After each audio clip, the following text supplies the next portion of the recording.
하나님의 자녀된 우리는 주님이 다시 오시는 재림의 그날까지 끝까지 믿음의 선한 싸움을 잘 싸우는 삶을 살아야 합니다. 그래서 오늘은 따라하겠습니다. 하나님 나라의 백성은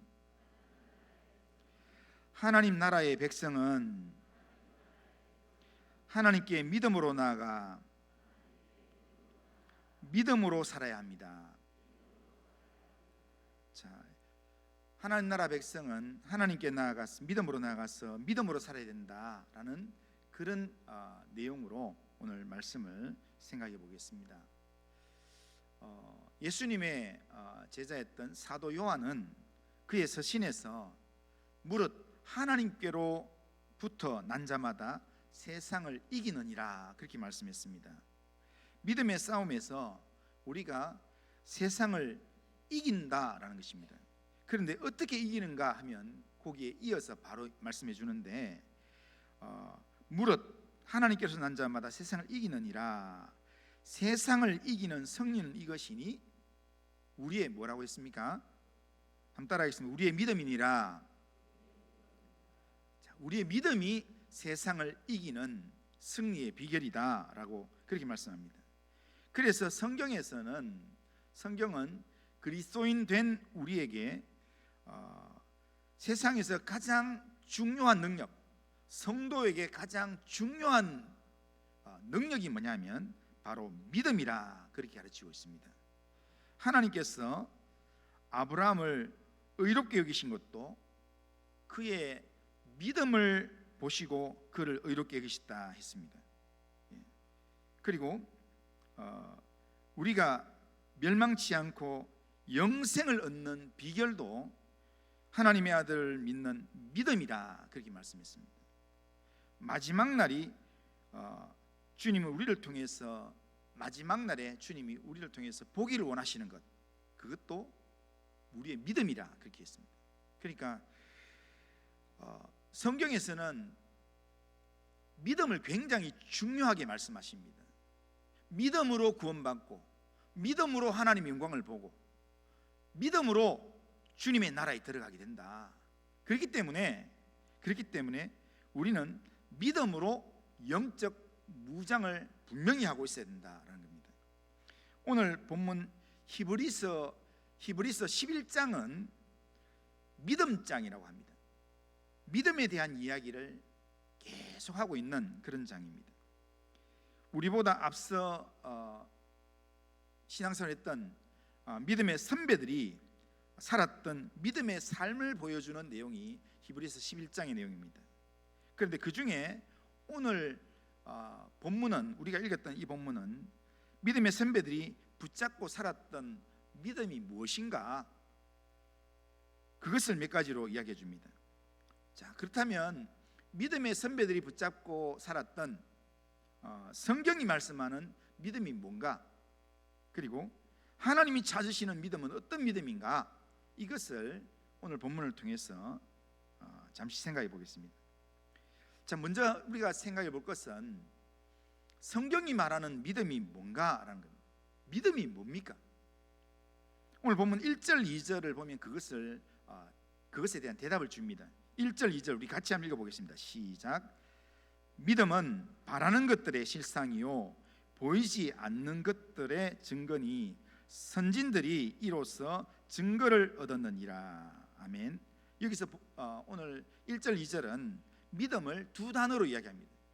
실상이다, 증거다, 이렇게 이야기합니다. 자, 먼저 바라는 것들의 실상이다, 이 말은 무슨 말이냐면 바라는 희망, 소망의 실체다, 이 말입니다. 뭐가요? 바라는 소망의 실체가 바로 믿음이다, 이 말입니다. 그 다음에 보이지 않는 것들의 증거다, 이 말은 보이지 않는 것들의 객관적인 그런 실체로서의 증거물이 바로 믿음이다라는 것입니다. 그러니까 우리가 보이지 않는 것을 보게 하는 그 실체가 믿음이라는 내용입니다. 대부분의 믿음의 선배들은 이 믿음으로 확실한 증거를 얻어서 믿음의 삶을 살았습니다. 그래서 믿음이 우리가 보이지도 않고 잡히지도 않지만 그러나 확실한 내용이었기 때문에 믿음의 선배들은 이 믿음 때문에 순교하기도 하고 믿음 때문에 모든 것들을 내려놓는 그런 결단을 할 수 있었던 것입니다. 3절을 보면 자, 이렇게 말합니다. 믿음으로 모든 세계가 하나님의 말씀으로 지어진 줄을 우리가 아나니 보이는 것은 나타난 것으로 말미암아 된 것이 아니니라. 그렇게 말씀합니다. 자, 이것이 무슨 말이냐면, 다시 말하면 하나님을 믿는 믿음으로 세상을 바라보면, 하나님을 믿는 믿음으로 세상을 바라보면 모든 세계가 하나님의 말씀으로 지어진 줄 깨달아 알게 된다는 겁니다. 누가 막 이렇게 이해 설명해도 되는 게 아니라 하나님을 믿으면 그게 저절로 이해가 된다는 겁니다. 깨달아진다는 겁니다.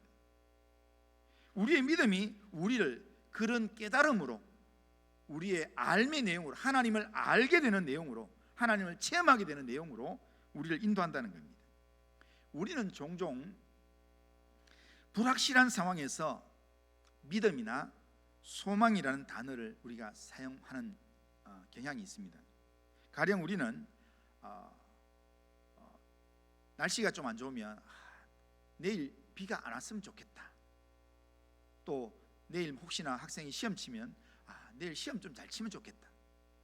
사업을 하는 또 사업가는 내일 중요한 누군가를 만나야 되는데 내일 좀 일이 성공적으로 잘 풀리면 좋겠다.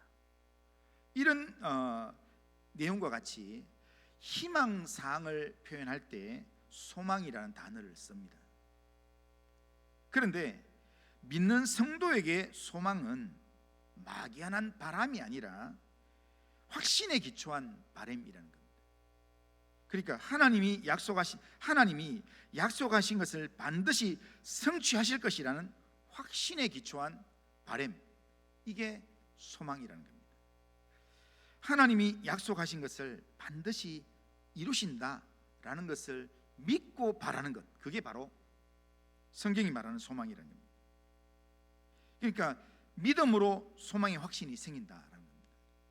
구약 성경에서 소망이라는 이 단어가 히브리어로 어떻게 되어 있는가 하면요, 여러 가지 단어로 되어 있지만 일반적으로 소망이라는 단어가 히브리어로 어떻게 나와 있냐면 티크바라고 되어 있습니다. 티크바. 그런데 이 티크바라는 단어는 막연한 희망이 아니고 확실하게 다가올 미래적 실제라는 의미로서의 소망을 이야기합니다. 그러니까 이스라엘 백성들에게 하나님께서 내가 너에게 줄 것은 재앙이 아니라 희망이다, 다시 너희를 돌이킬 거다, 이것은 하나님이 이렇게 돌이킬 수도 있고 안 돌이킬 수도 이런 의미가 아니라 반드시 때가 되면 돌이키신다라는 그런 의미로 이야기하는 게 티크바라는 그런 소망이라는 단어입니다.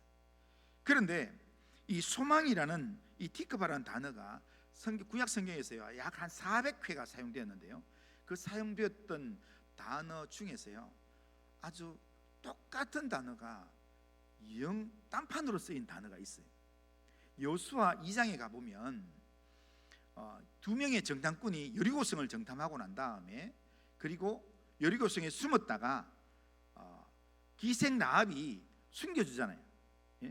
기생 라합이 이 두 정탐꾼을 숨겨주고 난 다음에, 그리고 이 정탐꾼과 라합이 약속을 하고 난 다음에 어디로 내려보내냐면 창문으로 성벽으로 줄을 내려서, 붉은 줄을 내려서 그 줄을 타고 내려가게 합니다. 그리고 나중에 약속하면서 이스라엘이 여리고를 점령해 들어올 때 그때 창문으로 이 줄을 내려놓으면, 그러면 여리고를 정복할 때 이 집에 있는 사람들은 다 치지 않고 다 구원받게 될 거다라고 했는데, 거기에 창문으로 정탐꾼을 달아내리는 붉은 줄 할 때 그 줄을 히브리어에서는 티크바라고 합니다. 그러니까 창문에 달아내린 줄을 달아내려라 라고 하는 그 줄이라는 단어가 티크바라고 되어 있습니다.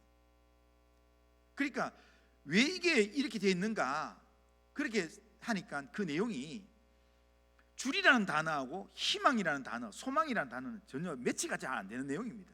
그런데 그렇게 되는 것은 이게 라합이 창문을 통해서 거기 줄을 내리는 것은 자기가 이 정탐꾼들을 통해서 살고 싶은 소망 때문에, 그러니까 살 소망 때문에 줄을 내리는 겁니다.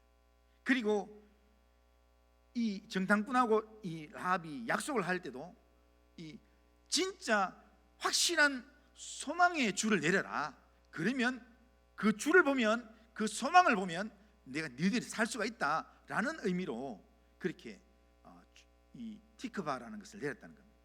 그 말이 나중에 이렇게 사용되면서 이렇게 이 창문으로 사람을 타고 내리는데, 근데 그냥 소망을 타고 내렸다 이렇게 안 되니까, 그래서 줄이라는 그런 해석을 덧붙인 겁니다. 그러니까 이 티크바라고 하는 이 소망이라는 단어는 이 실제로 정탐꾼을 살리는 줄이고, 기생 라합과 그 가족을 장차 구원하는 줄로서 이 소망은 실제적으로 살리는 소망, 실제적으로 이루어지는 소망이라는 의미로서의 티크바라는 겁니다. 그러니까 구약에서 나오는 이 소망이라는 단어 여러 가지 있는데, 이 소망이라는 단어, 성경이 말하는 이 소망 그리고 믿음이라는 이 개념은 추상적인 개념이 아니라 우리의 바라는 소망, 실제가, 이 소망의 실체가 믿음이고, 그리고 실제가 되는 게 이 성경이 말하는 소망이라는 겁니다. 다시 말하면 우리의 믿음이 우리의 소망의 근거가 되고 실제가 된다라는 겁니다. 그러기에 우리가 믿습니다라고 할 때, 내가 예수님을 믿습니다, 내가 하나님을 믿습니다 할 때 이 믿음은 우리 손에 잡히지 않는 추상적인 그냥 막연한 개념이 아니라 이것은 실제적인 내용이 되어야 된다. 이게 히브리서 11장에서 이야기하는 내용입니다. 그러니까 히브리서 11장에 있는 그 내용의 믿음은 아벨부터 지금 노아, 아브라함, 모세, 다윗 쭉 내려가면서 그들은 이 믿음으로라는 단어를 추상적인 개념으로 사용하지 않았습니다. 이 믿음이라는 단어 때문에 그들은 실제가 되는 삶을 살았다는 겁니다. 사람은요, 그가 믿는 것이 그의 삶의 방향을 결정하게 되어 있습니다. 그래서 사람이 사는 모습을 보면요, 그 사람이 뭘 믿고 있는가를 알 수가 있습니다. 예를 들면 돈이 전부라고 생각하면서 돈을 모으면서 살고 있는 사람 하면 그 사람은 뭘 믿고 있는 겁니까? 돈을 믿고 있는 겁니다.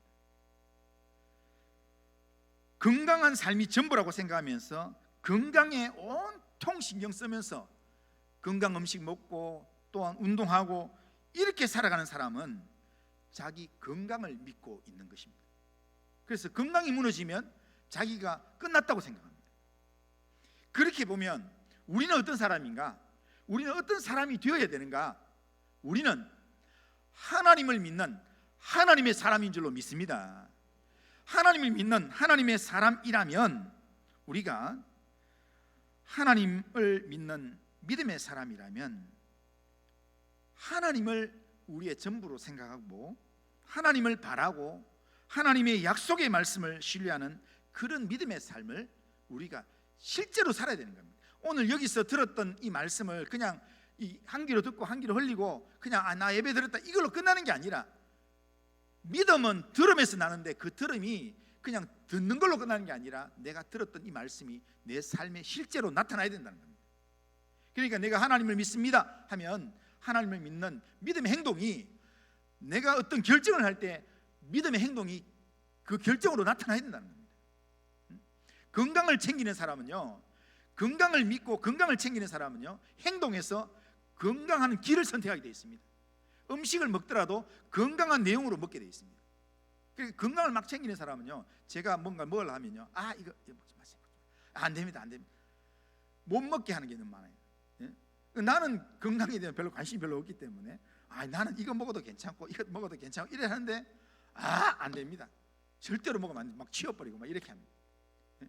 그러니까 거기에 관심이 있고 거기에 마음을 두고 있는 사람은 거기에 행동을 옮긴다는 겁니다. 그처럼 우리가 하나님을 믿는 믿음의 사람이다. 그래서 그것을 하나님 믿는다 하면 믿음으로 내 행동을 결정해야 합니다. 실제로 믿음이 삶으로 나타나야 합니다. 우리의 믿음이 실제가 되는 삶, 하나님의 말씀을 따라가는 그런 삶을 우리가 살아야 된다는 겁니다. 이것이 하나님이 찾으시는 믿음의 사람입니다. 하나님이 기뻐하시는 믿음, 이 믿음은 바랄 수 없는 중에도 하나님을 믿기 때문에 내가 하나님을 바라고 하나님의 약속을 바라고 하나님이 약속하신 것을 기다리는 그런 삶을 살아야 된다는 겁니다. 보이지 않는 어려운 상황 속에서도 실제적인 살아계신 하나님을 바라보면서 하나님의 약속을 믿으면서 하나님의 말씀을 따라가는 삶을 산다는 겁니다. 한번 따라하겠습니다. 하나님이 찾으시는 믿음은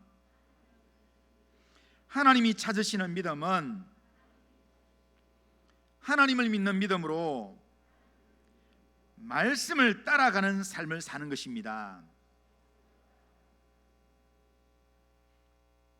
하나님을 믿는 믿음으로 말씀을 따라가는 게 진짜 하나님 찾으시는 믿음이라는 거예요. 내가 입으로 그냥 믿습니다 아무리 해봐도 말씀을 따라가지 않는다면, 말씀이 내 삶 가운데 실제가 되지 않는다면 그것은 가짜 믿음입니다. 무늬만 그리스도인일 수 있습니다. 하나님이 찾으시는 믿음으로, 하나님을 믿는 믿음으로 말씀을 따라가는 그런 믿음의 삶을 살아가기를 주님의 이름으로 축원합니다. 자, 두 번째로 하나님이 찾으시는 믿음은 더 나은 예배를 드리는 믿음입니다. 자, 4절을 우리 같이 한번 읽어보겠습니다. 4절 같이 읽습니다. 시작.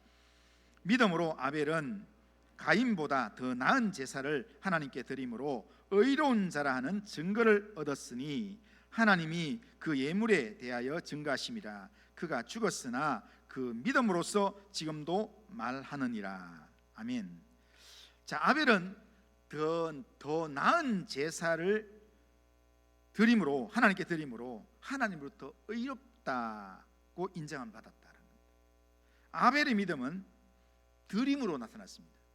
그런데 아벨만 드린 게 아니라 가인도 드렸습니다. 그런데 하나님께서 가인과 그 제물을 하나님 안 받으시고 아벨과 그 제물은 연락하셨다, 그렇게 말씀합니다. 자, 그러면 아벨의 제사는 어떻게 드렸기에 히브리서 기자는 그것이 아벨의 믿음의 표현이었다라고 그렇게 말씀할까요? 아벨의 믿음, 아벨이 하나님께 드렸던 제사, 드렸던 그 믿음은 두 가지로 이야기할 수 있습니다. 하나는, 아벨의 믿음은 첫째 것을 드리는 믿음입니다. 창세기 4장 4절에 보면 이렇게 합니다. 아벨은 자기도 양의 첫 새끼와 그의 기름으로 드렸더니 여호와께서 아벨과 그 제물은 연락하셨으나, 이렇게 말합니다. 여기 분명히 아벨은 양의 첫 새끼를 드렸다 했습니다. 첫째의 의미가 뭐냐면요, 우선순위의 의미입니다. 그러니까 아벨은 양의 첫 새끼를 하나님께 드렸다, 이 말은 여호와 하나님이 아벨에게서는 제일 첫 번째다. 그래서 내 삶에 뭔가 생기면 이거는 하나님, 내 삶에 뭔가 제일 중요한 뭔가 하면 제일 첫 번째 생각 떠올리는 분 하면 하나님, 첫 번째를 하나님으로 둔 중심의 내용이 바로 이 모습이라는 겁니다. 그러니까 자기 인생의 첫째이신 하나님께 첫째 것을 드리고 싶어하는 것, 이것이 아벨의 믿음이라는 겁니다. 이것은 후일에 잠언 3장 9절에서 우리에게 이렇게 말합니다. 내 소산물에 처음 익은 열매로 여호와를 공경해라. 그러니까 하나님을 우선순위로 생각하면 내가 지금 뭔가를 얻을 때 이걸 제일 먼저 내 자신을 내 입을 생각하든지 다른 사람을, 내 가족을 생각하는 게 아니라 제일 먼저 누굴 생각하는가? 하나님을 생각한다는 거예요. 신약에서 예수님도 제자들에게 그렇게 이야기합니다. 너희는 먼저 그의 나라와 의를 구하라, 그렇게 말합니다. 그러니까 먼저라는 말이 중요합니다. 하나님께서 오늘 우리가 살아가는 모든 내용들을 우리에게 다 누리라고 주셨지만 그 모든 내용 속에서 하나님께서 찾으시는 믿음은 뭐냐면 하나님을 먼저 기억하는 믿음, 하나님께 먼저 헌신하는 믿음, 그것을 하나님께서 원한다는 겁니다. 이런 하나님 우선순위에 대한 우리의 믿음의 이 응답은 의지적일 필요가 있습니다. 이거는 가만히 다 저절로 되는 게 아닙니다. 이게 내가 하나님이 내 삶의 1순위니까 내가 1번은 무조건 하나님, 이렇게 내가 의지적으로 결단할 필요가 있다는 겁니다. 물질의 헌신은 하나님께 하나님의 뜻을 따라 최선을 드리는 행위입니다. 그리고 이것은 하나님을 내 삶의 우선순위로 삼은 사람들이 믿음으로 고백하는 그런 믿음이 물질의 헌신입니다. 이렇게 하나님을 우선순위로 삼고 드리는 예배를 하나님께서 기뻐 받으신다. 주님이 우리 인생의 제일 첫 자리에 있는 그런 믿음으로 하나님을 섬기기를 주님의 이름으로 축원합니다. 그리고 아벨의 믿음은 두 번째는 뭐냐면요, 첫 번째는 자기의 첫 번째 것을 드리면서 하나님이 자기 인생의 최우선순위다 라고 인정하고 하나님을 인정하는 의미로 그렇게 첫 번째 것을 드리는 믿음이었다면, 두 번째는 뭐냐면 아벨의 믿음은 자기를 드리는 믿음이었습니다. 자기 자신을 드리는 믿음. 우리가 헌금을 이야기할 때요, 헌금의 정신이 헌금은 물질의 양의 문제가 아닙니다. 왜냐하면 하나님은, 자주 말씀드리는 대로 하나님은 돈이 필요한 분이 아닙니다. 하나님은 말씀으로 무에서 천지 만물을 창조하신 분인데, 하나님이 내 주머니에서 돈 만원, 10만원, 100만원 그것 무슨 필요 있겠습니까? 이 땅에 있는 우리 지금 여기 부동산 아파트 한 채만 해도 몇 억씩 하는데, 그런데 하나님이 온 우주를 만드신 하나님인데, 지금도 하나님께 작정하시면 이 지구를 만들려고 작정만 하시면 하나님 만들 수 있는 분인데, 뭔 돈이 필요해서 하나님 우리에게 돈을 요구하시겠습니까? 하나님에게는 돈이 필요한 분이 아닙니다. 하나님은 우리에게 뭘 보는가 하면 우리의 중심을 보신다는 거예요. 우리의 마음, 하나님을 사랑하는 마음. 헌금은 하나님 앞에 그냥 물질로만 나아간다면 그 헌금은 하나님 앞에 아무 의미가 없습니다. 우리의 마음을 다하고 정성을 다해서 하나님 앞에 드려질 때 그것이 하나님 앞에 의미가 있고 가치가 있고 계산이 된다는 겁니다. 예수님의 말씀 속에 성전에서 이 여인이, 과부 여인이 동전 두 렙돈을 드리는 그 모습을 보고 주님께서 여기에 헌금한 사람 중, 연복에 헌금한 사람 중에 제일 많이 있는 사람이다 라고 예수님은 평가하신다는 겁니다.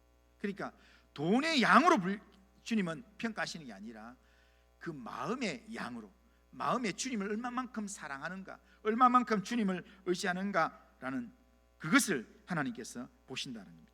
그러기에 헌금은 물질만이 아니라 내 마음을 담은 그런 내 믿음을 담은 그런 내용으로 그것을 내 헌금에 담아서 그렇게 하나님 앞에 드려야 합니다. 오늘 본문에 보면 아벨의 예물에 대해서 하나님이 친히 증거하셨다라고 말씀합니다. 그 예물에 담긴 아벨의 헌신을 하나님이 친히 인정하셨다는 겁니다. 창세기 4장 4절에 다시 보면 아벨이 제물을 드린 후에 하나님은 뭐라고 이야기하는가 하면 아벨과 그 제물을 연락하셨다라고 합니다. 그러니까 하나님께서 제물을 받으셨다라고 말씀하기 전에 하나님께서 제물을 받으셨다가 아니라 하나님께서 먼저 누구를 받으셨는가 하면 아벨을 받으셨다는 겁니다. 아벨의 그 믿음의 헌신을 받으셨다는 겁니다. 그러기에 헌금은 돈의 문제가 아니라 우리의 이 믿음의 문제라는 겁니다. 우리 존재의 문제라는 겁니다. 우리를 위해서 목숨을 바치신 주님께 감사해서 우리 자신의 목숨을 바치는 그런 상징적인 의미로, 내 목숨을 드릴 수는 없으니까 내 목숨을 드린다는 그 상징적인 의미로 우리가 드리는 게 바로 헌금의 정신입니다. 그러나 실제로 우리에게는 하나님께 목숨을 바치겠다는 고백하는 것보다 구체적인 헌금을 들여서 헌신하는 걸 더 힘들어하는 경우가 더 많습니다. 왜냐하면 이 믿음의 하나님께 목숨을 바치겠습니다. 이거는 안 보이는 내용이고, 예? 헌금은 구체적으로 이게 이 지갑이 막 이렇게 비워지는 내용이기 때문에, 그래서 나는 그러니까 입술의 고백이 더 이렇게 좋다, 이렇게 생각하는 경향이 있습니다. 그러나 헌금은 실제적인 헌신의 내용입니다. 믿음, 앞에서 이야기했던 건 믿음이 그냥 막연한 개념이 아니라 믿음이 실제가 되는 것처럼 우리의 하나님 앞에서 헌신도 실제가 되어야 그게 하나님이 진짜 찾으시는 믿음이 된다는 거예요. 그러니까 성경 그렇게 얘기합니다. 네 보물이 있는 곳에 네 마음도 있느니라 라고 이야기하는 겁니다. 그러니까 우리에게 중요한 것은 뭐냐면요, 주님을 향한 우리의 실제적인 마음입니다. 마음의 실제적인 이런 표현입니다. 아벨이 드렸던 참된 믿음의 예배가 오늘 우리의 예배가 되고, 그래서 하나님을 기쁘시게 하는 그런 믿음의 삶을 살 수 있어야 합니다.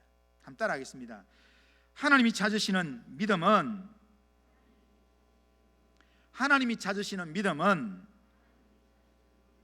더 나은 예배를 드리는 것입니다. 하나님 찾으시는 예배를 드리기, 믿음으로 하나님 앞에 예배 드리기 위해서 지난주보다는 더 나은 모습으로 예배를 드리고, 다음 주 예배 드릴 때는 이번 주보다는 더 나은 모습으로 더 하나님을 우선순위에 두고 더 내 마음 전체를 하나님께 두고, 그렇게 나를 하나님께 드리는 더 나은 예배자로 하나님을 예배하는 성도님들 다 되시기를 주님의 이름으로 축원합니다. 자, 마지막으로 하나님이 찾으시는 믿음은 하나님을 기쁘시게 하는 믿음입니다. 5절을 같이 한번 읽겠습니다. 5절, 자 시작. 믿음으로 에녹은 죽음을 보지 않고 옮겨졌으니 하나님이 그를 옮기심으로 다시 보이지 아니하였느니라. 그는 옮겨지기 전에 하나님을 기쁘시게 하는 자라 하는 증거를 받았느니라. 아멘. 자, 에녹은 하나님을 기쁘시게 하는 자라는 증거를 받았다라고 말씀합니다. 자, 그러면 에녹이 하나님을 기쁘시게 하는 자라는 증거를 받았다 했는데, 그러면 누가 하나님을 기쁘시게 합니까? 어떤 사람이 하나님을 기쁘시게 합니까? 그 대답이 6절에 나옵니다. 6절을 같이 한번 읽어보겠습니다. 시작. 믿음이 없이는 하나님을 기쁘시게 하지 못하나니 하나님께 나아가는 자는 반드시 그가 계신 것과 또한 그가 자기를 찾는 자들에게 상 주시는 이심을 믿어야 할지니라. 아멘. 자, 이거 보면 어떤 사람이 하나님을 기쁘게 합니까? 믿음이 없으면 하나님 기쁘게 못한다고 하니까, 하나님을 기쁘게 하려면 뭐가 있어야 된다고요? 믿음이 있어야 된다. 에녹이 하나님을 기쁘게 했는데 에녹이 어떻게 하나님을 기쁘게 했습니까? 믿음이 있었다는 겁니다. 믿음이 있어서 믿음으로 하나님께 나아갔다는 겁니다. 에녹은 죽음을 보지 않고 하늘로 올라간 자인데, 그는 이 땅에 사는 동안에 하나님을 기쁘시게 하는 사람이라는 증거를 얻었습니다. 에녹이 하나님을 기쁘시게 할 수 있었던 그 비결은 그가 믿음의 사람이었기 때문입니다. 그리고 믿음으로 하나님과 동행하면서 그 삶을 통해서 하나님을 가까이 하고 날마다 하나님께 나아가는 삶을 살았다는 겁니다. 그러므로 에녹의 예를 통해서 우리가 생각할 때 핵심적인 내용이 뭐냐면, 믿음이 없이는 우리가 하나님을 기쁘시게 할 수 없다라는 겁니다. 하나님을 신뢰하고 하나님을 찾고 하나님을 의지하는 믿음이라야 하나님을 기쁘시게 할 수 있습니다. 하나님을 신뢰하는 믿음의 사람은 하나님의 약속을 의심하지 않습니다. 하나님을 믿는 믿음의 사람은 하나님의 약속을 믿습니다. 어떤 일이 생겨도 하나님의 약속을 의심치 않고 반드시 하나님의 말씀대로 하나님이 이루신다는 것을 믿고 하나님을 따라간다는 겁니다. 하나님을 신뢰하는 사람은 하나님의 신실하심을 믿기 때문에 비록 약속이 더디 이루어진다 할지라도, 때로는 상황이 이루어지지 않는 것처럼 그렇게 보이면서 상황이 불가능하게 보인다 할지라도 의심하지 않고 끝까지 하나님의 신실하심을 믿고 기다리며 하나님께 순종하는 믿음으로 살아간다라는 겁니다. 예수님이 누구신지를 잘 안다고 해서 믿음 좋은 사람이라고 인정하지 않습니다. 예수님이 누구신지 아는 사람은 많습니다.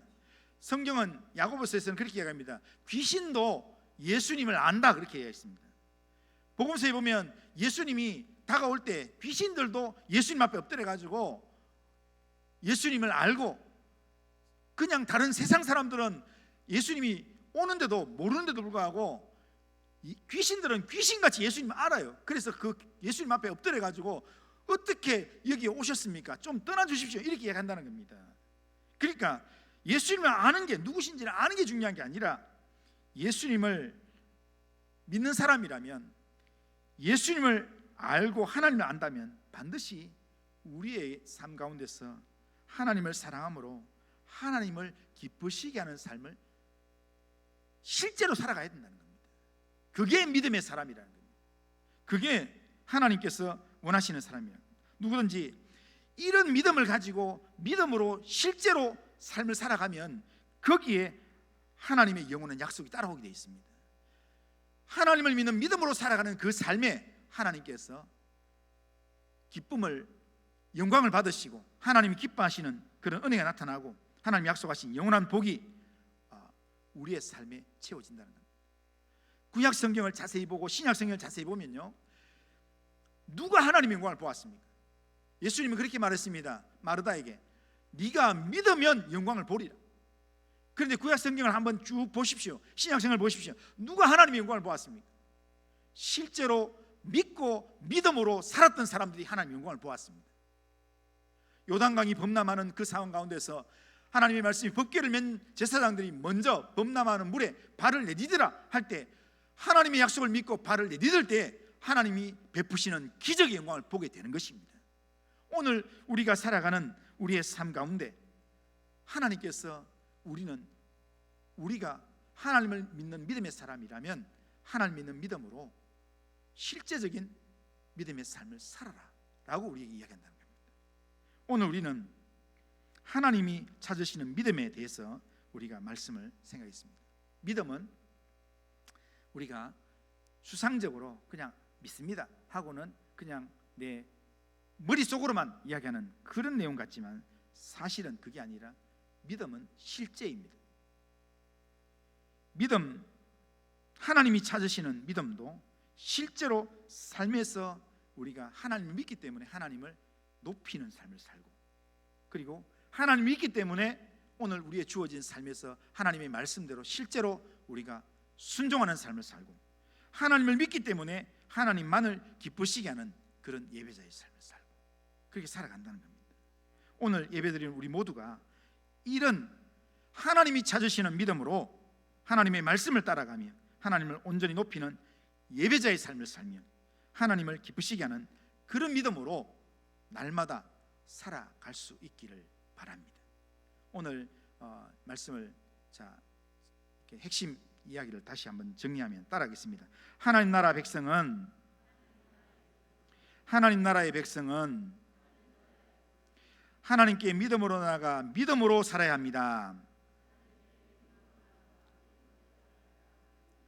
하나님의 백성답게 하나님께 날마다 믿음으로 나아가서 하나님을 의지하고 하나님의 말씀을 따라 살고 하나님을 더 나은 예배로 섬기고 하나님 기쁘시게 하는 그런 삶을 살아가는 우리 모든 성도님들 다 되시기를 주님의 이름으로 축원합니다.